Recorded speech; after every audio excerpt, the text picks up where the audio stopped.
What is up, guys? Potato Killer 369 here, and welcome back to another episode of my Crash Landing series. Now, I know it's been quite some time since my last episode, and I'm terribly, terribly sorry for the delay. But school was crazy, and then I went on vacation, and then I got lazy, and it was hard to get back into it. But I've finally decided to get back to recording and making videos, so here I am.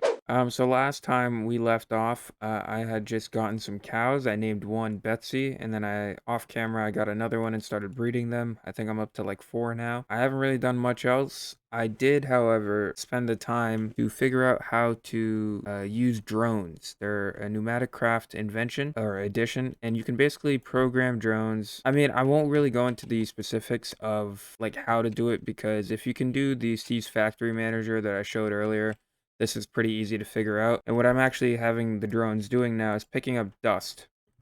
I have two drones. I have one that's destroying things and one that is supposed to be picking them up. So let's see, which one is this? Oh, and also if you want to like troubleshoot with the drones and all that, let me grab it. You can use what's called a pneumatic helmet. So you put it on, you need to install an entity tracker. It's like a machine upgrade. And once you put it on and it loads everything up, get over here, acquiring target. It tells you like it gives you information. It gives you the drone health, the drone pressure, because it runs off pressure.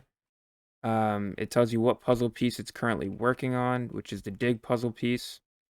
And yeah, and then let's see this guy right here. See, it's doing the item pickup puzzle piece. It'll tell me the pressure in a sec. Yeah.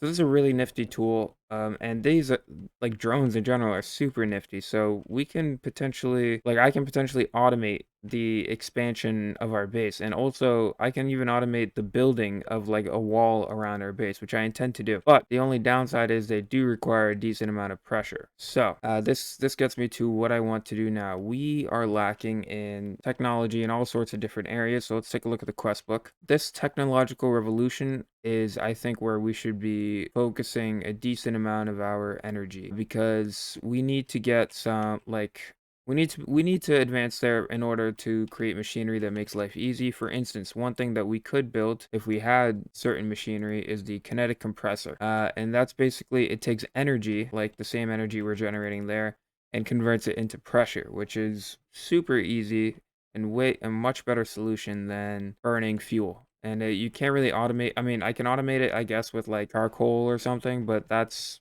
a lot of work when I would rather be able to just, use power. And then also another piece of machinery that I want to build is a tesseract. So the tesseract basically allows for the wireless transfer of items, liquids, and energy. So I can, like, instead of having to run these goofy, not very elegant lines, power lines under everything, like I've managed to, I'm happy actually with how it turned out here and how I was able to cover up like most of it. But I don't wanna have to, like, dig up a ton of dust every time I wanna lay down some power, or if I wanna power something all the way across the base there, right now what I have to do, oh, let me take the helmet off.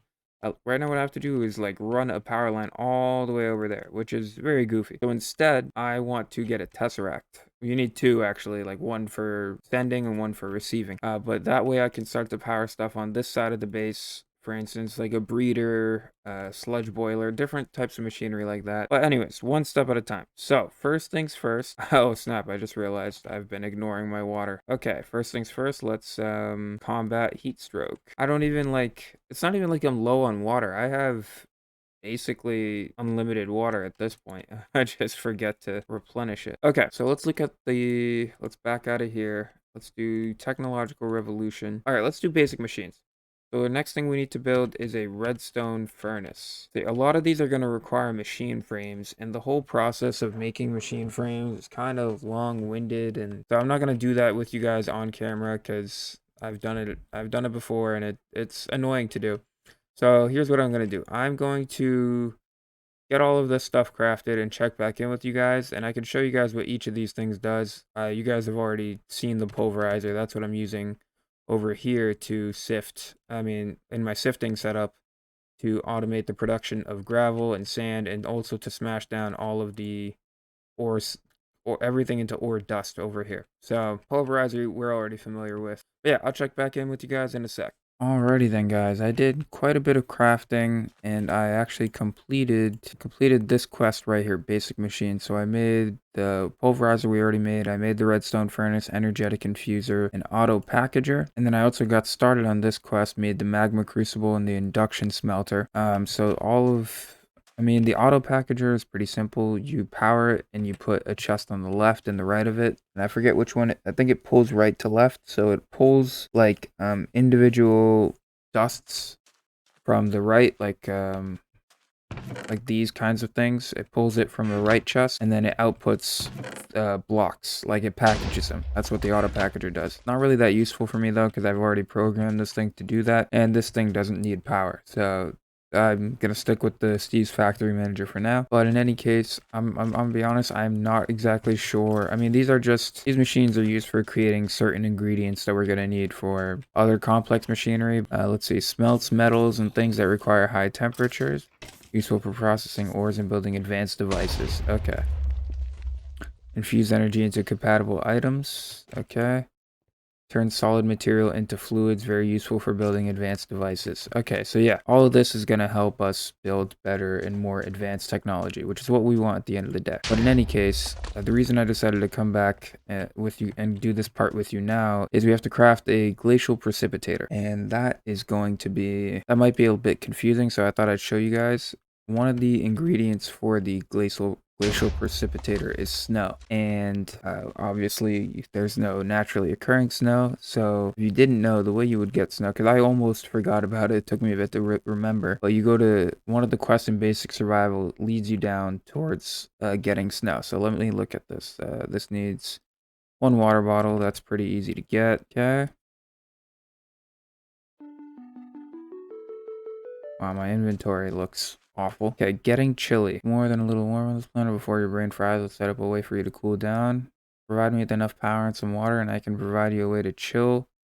Water to beat the heat. Don't lose this reward. You only get one shot. Alright, so yeah, let's do that. Because we need these 2 snow blocks to make the glacial precipitator. I still hate how much that thing glitches out, because every time I see those mobs, I keep thinking it's like Armageddon. Alright, I need to clear my inventory a little bit. What do I need? I need a leadstone flux capacitor. That is something I believe I have here. I need 4 water bottles. Okay, we're gonna just kind of do this for the time being, and then I can come back and pull from there if need be. Okay, so let me grab 4 water bottles. 1, 2, 3, 4. Oh, I don't get those back. Okay, that's pretty tough. Iceberg, glacial precipitator, spawn high golem. I don't even know what a high golem is. I'll have to look into that. In any case, let me make the glacial precipitator. Okay, let's see. Moment of truth. Okay, nice. I don't know what a high golem is, so I'm gonna hold off on this. I'm gonna also hold off on this for the time being. We're almost done with that. We're almost done with like a whole quest book, to be honest. But anyways, back to the pyrotheum, cryotheum. I'm gonna go with enderium since it seems like the hardest one. Yeah. So let's work on making fluxed electrum now. Okay, so magma crucible is the one that I need. Okay, and let me calculate how much of this stuff that I actually need. Let's see, kinetic compressor. I need 3 ingots, and each individual ingot requires 2 of these, and each of these requires 200 megabytes. So 200 times 2 times 3, 1200. I need 1200 of these. I'm at 500, so 1, 2, 3, 4, 5, 6, 7. Nice. So now we're gonna input from the right. Gonna have this thing output from the left. Okay, so anyways, back to the matter at hand. So I need to take some electrum ingots and pulverize them basically, but we don't have a lot of electrum ingots, so let's make some. Let's just make a stack. So thing of silver, thing of gold. For now, I'm just going to make a little bit more. I need 6 total, so that should do the trick. Nice. Yeah, there's so much like crafting and smelting and different pieces to like one recipe at this point, but it's worth it. Okay, so I can take this electrum here, have this get pulverized. Oh, I'm also starving. Do I have any food? Anything edible at all? No. That's tough. Oh well. Okay, here's what I'll do. You can do that. Oh, I guess there's an invisible spider here. Good thing we didn't run into each other or anything. Let's do it. Yeah, I do need to automate food production as well. So many things to do, but I think I'm almost there. I want to get the drones going on expanding the base, so while they're doing that, I can work on all these other little projects I have to do. Okay, Fluxed Electrum is a go. Now, let's see. Okay, yeah, I need this blaze powder, pulverized coal, which I can do. Give me 2, and redstone. Okay, we can go here. Pulverize the heck out of some coal. Nice. Okay, we got ourselves some pyrotheum. So now, at this point, we should be able to... Where's the induction smelter? If I do something like this... Let's see, do I get fluxed electrum ingots? I do! Oh, and it gives me 2 of them. I made too much stuff. I mean, that's okay. I'm gonna need more in the future. So that's actually awesome. Okay, well, I got the 3 that I need for my recipes. We're almost done.